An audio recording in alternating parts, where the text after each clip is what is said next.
حضرت حبیب چی میگه که من زین رنج دنیا میکشم از بحر دیدارش، وگرنه این به یک دم بزم جان کندن نمیارزد.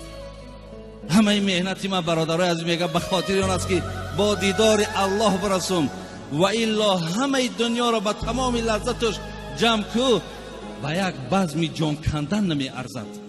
این ارزش هم یک جان کندن ندارد. پس برادرای عزیز از خداوند برای چی این بنده طلب میکرده؟ اینجا میگه لعلی اعمل صالحا فیما ترکت. خدایا من در دنیا در وقت بسیار به اهمیتی کردم، در وقت تماما اهمیت ندادم. میخواهم که همون به اهمیتی هایی را که در دنیا کردم، وقت های بیهوده را که گذرانیدم، میخواهم جبران او را با عمل